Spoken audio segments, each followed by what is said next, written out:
जितने दंगे फसाद और छुरे चाकूबाजी की घटनाएं घटित होती हैं, सबका अशुभ आरंभ प्राय नखास कोने से ही होता है। उसकी कुछ और भी अनोखी विशेषताएं हैं। घास काटने की मशीन के बड़े चौड़े चाकू से लेकर फरसा, कुल्हाड़ी, आरी, छुरी आदि में धार रखने वालों तक की दुकानें वही हैं। अतः गोठिल चाकू छुरी को पैना करने के लिए दूर जाने की आवश्यकता नहीं है।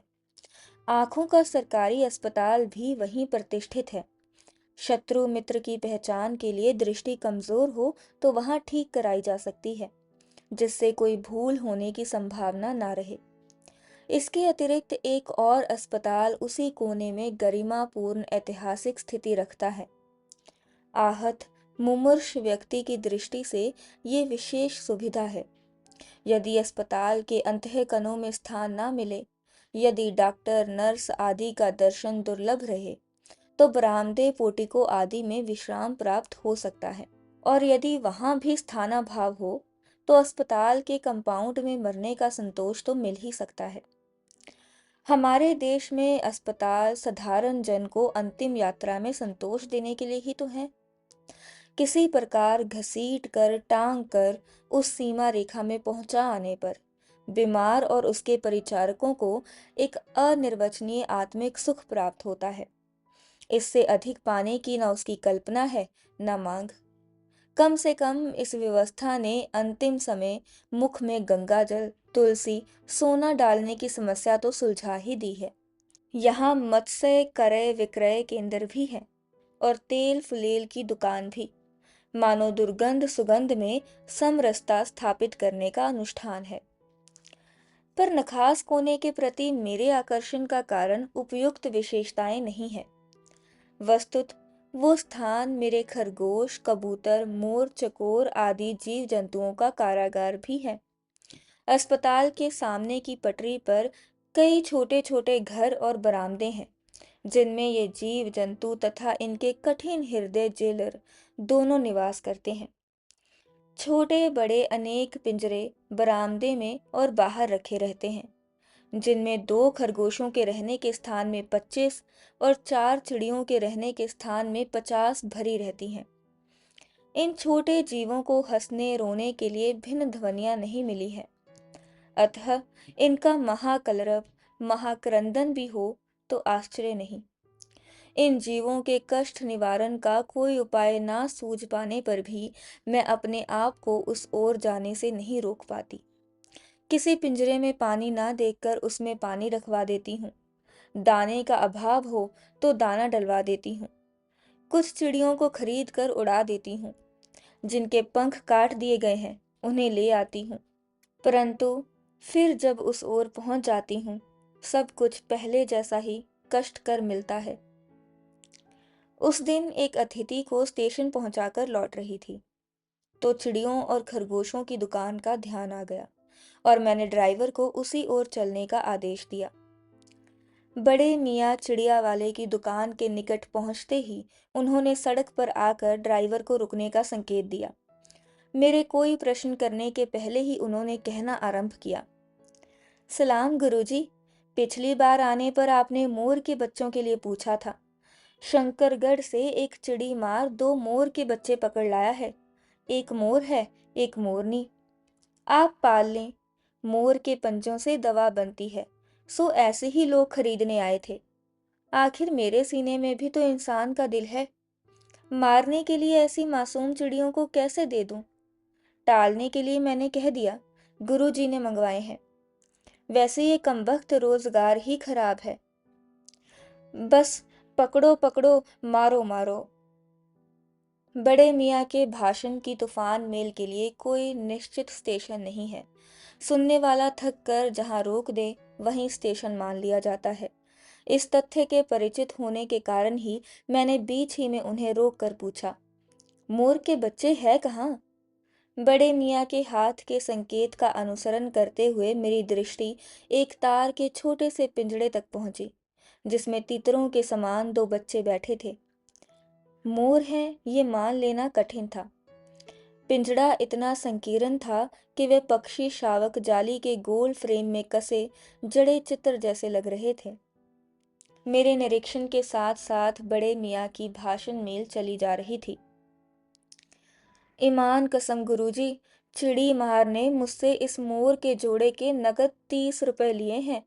12 कहा। भाई जरा सोच तो, अभी इनमें मोर की कोई खासियत भी है कि तू इतनी बड़ी कीमत ही मांगने चला। पर वो मुंजी क्यों सुनने लगा। आपका ख्याल करके अछता पछता कर देना ही पड़ा। अब आप जो मुनासिब समझे। अस्तु 30 चिड़ी मार के नाम के और 5 बड़े मियाँ के ईमान के देकर जब मैंने वो छोटा पिंजरा कार में रखा, तब मानो वो जाली के चोखटे का चित्र जीवित हो गया। दोनों पक्षी शावकों के छटपटाने से लगता था मानो पिंजड़ा ही संजीव और उड़ने योग्य हो गया है। घर पहुंचने पर सब कहने लगे, तीतर है, मोर कहकर ठग लिया है। कदाचित अनेक बार ठगे जाने के कारण ही ठगे जाने की बात मेरे चिढ़ जाने की दुर्बलता बन गई है। अप्रसन्न होकर मैंने कहा, मोर के क्या सुरखाब के पर लगे हैं? है तो पक्षी ही, और तीतर बटेर क्या लंबी पूंछ ना होने के कारण उपेक्षा योग्य पक्षी हैं? चिढ़ा दिए जाने के कारण ही संभवत उन दोनों पक्षियों के प्रति मेरे व्यवहार और यतन में कुछ विशेषता आ गई।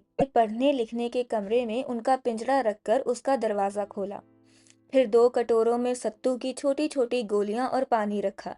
वे दोनों चूहेदानी जैसे पिंजड़े से निकलकर कमरे में मानो खो गए।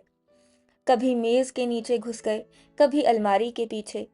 अंत में इस लुका छिपी से थक कर उन्होंने मेरी रद्दी कागजों की टोकरी को अपने नए बसेरे का गौरव प्रदान किया।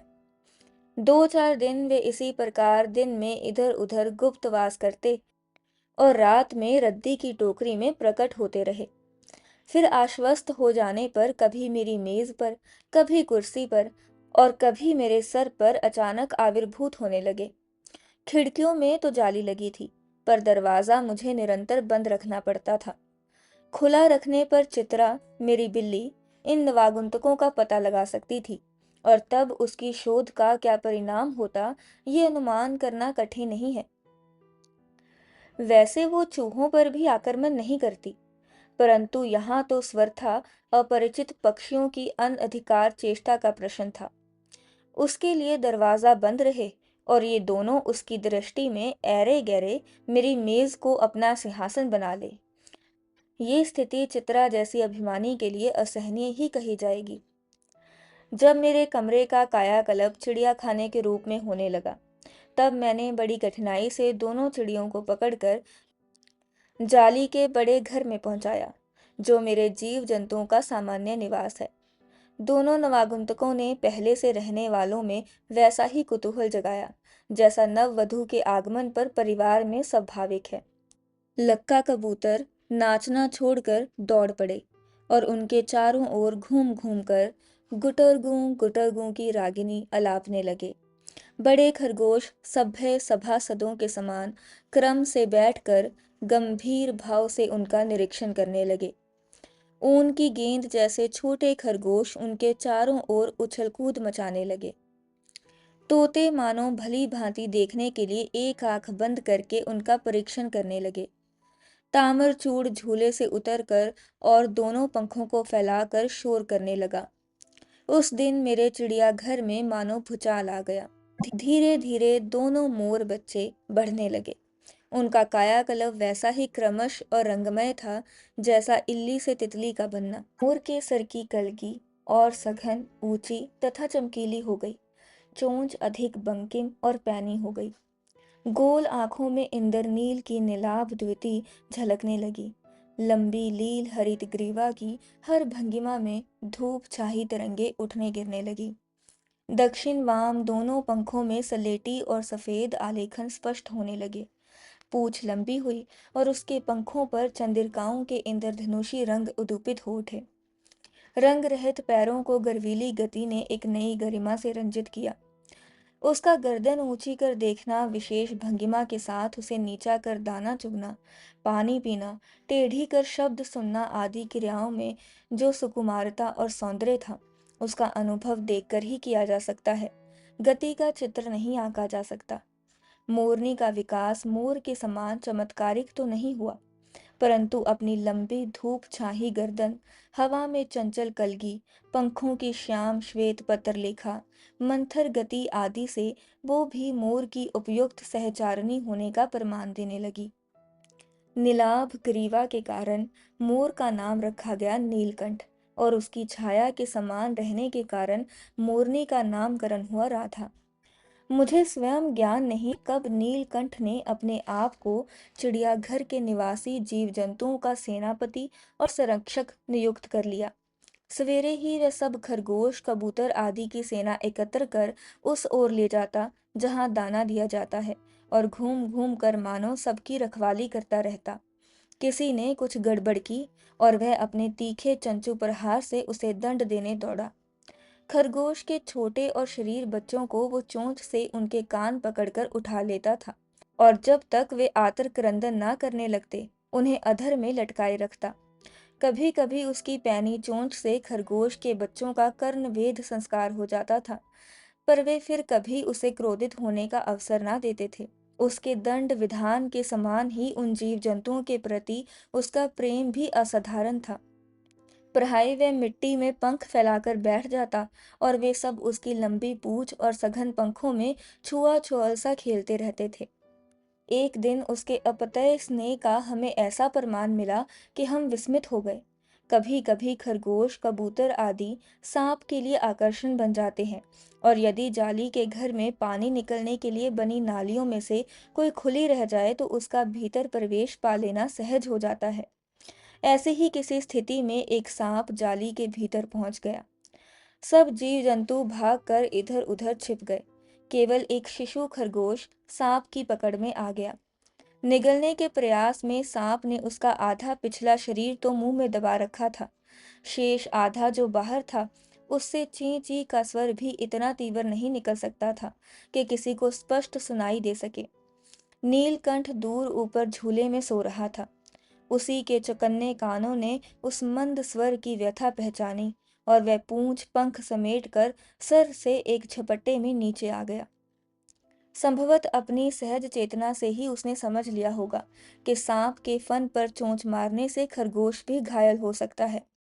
उसने सांप को फन के पास पंजों से दबाया, और फिर चोंच से इतने प्रहार किए कि वह अधमरा हो गया। पकड़ ढीली पड़ते ही खरगोश का बच्चा मुख से निकल आया, परंतु निश्चेष्ट सा वहीं पड़ा रहा। राधा ने सहायता देने की आवश्यकता नहीं समझी, परंतु अपनी मंद केका से किसी असामान्य घटना की सूचना सब ओर प्रसारित कर दी। माली पहुंचा, फिर हम सब पहुंचे। नीलकंठ जब सांप के दो खंड कर चुका, तब उस शिशु खरगोश के पास गया और रात भर उसे पंखों के नीचे उष्णता देता रहा। कार्तिकेय ने अपने युद्ध वाहन के लिए मयूर को क्यों चुना होगा, ये उस पक्षी का रूप और स्वभाव देखकर समझ में आ जाता है। मयूर कला प्रिय वीर पक्षी है, हिंसक मात्र नहीं। इसी से उसे बाज, चील आदि की श्रेणी में नहीं रखा जा सकता, जिनका जीवन ही क्रूर कर्म है। नीलकंठ में उसकी जातिगत विशेषताएं तो थी ही, उनका मानवीकरण भी हो गया था। मेघों की सांवली छाया में अपने इंद्रधनुष के गुच्छे जैसे पंखों को मंडलाकार बनाकर जब वह नाचता था, तब उस नृत्य में एक सहजात लय ताल रहता था। आगे पीछे दाहिने बाएं क्रम से घूमकर वह किसी अलक्ष्य सम पर ठहर ठहर जाता था। राधा नीलकंठ के समान नहीं नाच सकती थी, परंतु उसकी गति में भी छंद रहता था।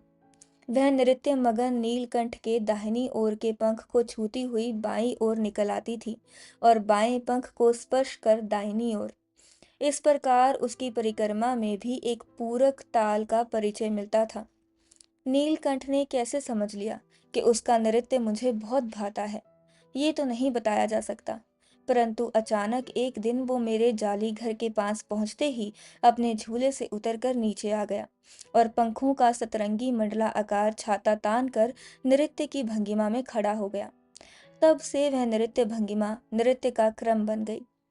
प्राय मेरे साथ कोई ना कोई देशी विदेशी अतिथि भी पहुंच जाता था, और नीलकंठ की मुद्रा को अपने प्रति सम्मान सूचक समझकर विस्मय विभूत हो उठता था। कई विदेशी महिलाओं ने उसे परफेक्ट जेंटलमैन की उपाधि दे डाली। जिस नुकीली पैनी चोंच से वो भयंकर विषधर को खंड खंड कर सकता था, उसी से मेरी हथेली पर रखे हुए भुने चने ऐसी कोमलता से हौले हौले उठाकर खाता था कि हंसी भी आती थी और विस्मय भी होता था। फलों के वृक्षों से अधिक उसे पुष्पित और पल्लवित वृक्ष भाते थे। वसंत में जब आम के वृक्ष सुनहली मंजरियों से लद जाते थे, अशोक नए लाल पल्लवों से ढक जाता था, तब जाली घर में वह इतना अस्थिर हो उठता था कि उसे बाहर छोड़ देना पड़ता था। पर जब तक राधा को भी मुक्त ना किया जाए, वो दरवाजे के बाहर ही उपालंब की मुद्रा में खड़ा रहता। मंजरियों के बीच उसकी नीलाभ झलक संध्या की छाया से सुनहले सरोवर में नीले कमल दलों का भ्रम उत्पन्न कर देती थी। हवा से तरंगायत अशोक के रक्ती मांभ पत्तों में तो वह मूंगे के फलक पर मरकत से बना चित्र जान पड़ता था। नीलकंठ और राधा की सबसे प्रिय ऋतु तो वर्षा ही थी। मेघ के गर्जन के ताल पर ही उसके तन्मय नृत्य का आरंभ होता, और फिर मेघ जितना अधिक गरजता, बिजली जितनी अधिक चमकती, बूंदों की रिमझिमाहट जितनी तीव्र होती जाती, नीलकंठ के नृत्य का वेग उतना ही अधिक बढ़ता जाता और उसकी केका का स्वर उतना ही मंदर से मंदरतर होता जाता। वर्षा के थम जाने पर वो दाहिने पंजे पर दाहिना पंख और बाएं पर बायां पंख फैलाकर सुखाता। कभी कभी वे दोनों एक दूसरे के पंखों से टपकने वाली बूंदों को चोंच से पी पी कर पंखों का गीलापन दूर करते रहते। इस आनंद उत्सव की रागिनी में बेमेल स्वर कैसे बज उठा, ये भी एक करुण कथा है। एक दिन मुझे किसी कार्य से नखास कोने से निकलना पड़ा और बड़े मियाँ ने पहले के समान कार को रोक लिया। इस बार किसी पिंजड़े की ओर नहीं देखूंगी, ये संकल्प करके मैंने बड़े मियाँ की विरल दाढ़ी और सफेद डोरे से कान में बंधी ऐनक को ही अपने ध्यान का केंद्र बनाया। पर बड़े मियाँ के पैरों के पास जो मोरनी पड़ी थी, उसे अनदेखा करना कठिन था। मोरनी राधा जैसी ही थी। उसके मुंज से बंधे दोनों पंजों की उंगलियां टूटकर इस प्रकार एकत्र हो गई थी कि वे खड़ी ही नहीं हो सकती थी। बड़े मियाँ की भाषण मेल फिर दौड़ने लगी। देखिए गुरुजी, कमबख्त चिड़ी मार ने बेचारी का क्या हाल किया है। ऐसे कभी चिड़ियां पकड़ी जाती हैं। आप ना आई होती तो मैं उसी के सर इसे पटक देता, पर आपसे भी ये अधमरी मोरनी ले जाने को कैसे कहूँ। सारांश ये कि 7 रुपए देकर मैं उसे अगली सीट पर रखवा कर घर ले आई, और एक बार फिर मेरे पढ़ने लिखने का कमरा अस्पताल बना। पंजों की मरहम पट्टी और देखभाल करने पर वह महीने भर में अच्छी हो गई। उंगलियां वैसी ही टेढ़ी मेढ़ी रही, परंतु वह ठूंठ जैसे पंजों पर डगमगाती हुई चलने लगी। तब उसे जाली घर में पहुंचाया गया और नाम रखा गया कुब्जा। कुब्जा नाम के अनुरूप स्वभाव से भी वह कुब्जा प्रमाणित हुई। अब तक नीलकंठ और राधा साथ रहते थे। अब कुब्जा उन्हें साथ देखते ही मारने दौड़ती। चोंच से मार मार कर उसने राधा की कलगी नोच डाली, पंख नोच डाले। कठिनाई ये थी कि नीलकंठ उससे दूर भागता था और वह उसके साथ रहना चाहती थी। ना किसी जीव जंतु से उसकी मित्रता थी, ना वह किसी को नीलकंठ के समीप आने देना चाहती थी। उसी बीच राधा ने 2 अंडे दिए, जिनको वह पंखों में छिपाए बैठी रहती थी। पता चलते ही कुब्जा ने चोंच मार मार राधा को ढकेल दिया और फिर अंडे फोड़कर ढूंढ जैसे पैरों से सब ओर छितरा दिए। हमने उसे अलग बंद किया तो उसने दाना पानी छोड़ दिया और जाली पर सर पटक पटक कर घायल कर लिया। इस कलह कोलाहल से और उससे भी अधिक राधा की दूरी से बेचारे नीलकंठ की प्रसन्नता का अंत हो गया। कई बार वो जाली के घर से निकल भागा। एक बार कई दिन भूखा प्यासा आम की शाखाओं में छिपा बैठा रहा, जहां से बहुत पुचकार कर मैंने उतारा। एक बार मेरी खिड़की के शेड पर छिपा रहा। मेरे दाना देने जाने पर वह सदा के समान अब भी पंखों को मंडलाकार बनाकर खड़ा हो जाता था, पर उसकी चाल में थकावट और आंखों में एक शून्यता रहती थी। अपनी अनुभवहीनता के कारण ही मैं आशा करती रही कि थोड़े दिन बाद सब में मेल हो जाएगा। अंत में 3-4 मास के उपरांत एक दिन सवेरे जाकर देखा कि नीलकंठ पूंछ पंख फैलाए धरती पर उसी प्रकार बैठा हुआ है, जैसे खरगोश के बच्चों को पंख में छिपाकर बैठता था। मेरे पुकारने पर भी उसके ना उठने पर संदेह हुआ। वास्तव में नीलकंठ मर गया था। क्यों का उत्तर तो अब तक नहीं मिल सका है। न उसे कोई बीमारी हुई, न उसके रंग बिरंगे फूलों के सतबक जैसे शरीर पर किसी चोट का चिन्ह मिला। मैं अपने शाल में लपेट कर उसे संगम ले गई। जब गंगा की बीच धार में उसे प्रवाहित किया गया, तब उसके पंखों को चंद्रिकाओं से बिंबित प्रतिबिंबित होकर गंगा का चौड़ा पाट एक विशाल मयूर के समान तरंगित हो उठा। नीलकंठ के न रहने पर राधा तो निश्चेष्ट सी कई दिन कोने में बैठी रही। वह कई बार भाग कर लौट आया था, अतः वह प्रतीक्षा के भाव से द्वार पर दृष्टि लगाए रहती थी। पर कुब्जा ने कोलाहल के साथ खोज ढूंढ आरंभ की। खोज के क्रम में वह प्राय जाली का दरवाजा खुलते ही बाहर निकल आती थी और आम, अशोक, कचनार आदि की शाखाओं में नीलकंठ को ढूंढती रहती थी। एक दिन वह आम से उतरी ही थी कि कजली यानी कि अल्सेशियन कुत्ती सामने पड़ गई। स्वभाव के अनुसार उसने कजली पर चोंच से प्रहार किया। परिणामत कजली के 2 दांत उसकी गर्दन पर लग गए। इस बार उसका कलह कोलाहल और द्वेष प्रेम भरा जीवन बचाया ना जा सका। परंतु इन 3 पक्षियों ने मुझे पक्षी प्रकृति की विभिन्नता का जो परिचय दिया है, वो मेरे लिए विशेष महत्व रखता है। राधा अब प्रतीक्षा में ही दुकेली है। आषाढ़ में जब आकाश मेघाच्छन्न हो जाता है, तब वह कभी ऊंचे झूले पर और कभी अशोक की डाल पर अपनी केका को तीवर से तीव्रतर करके नीलकंठ को बुलाती रहती है।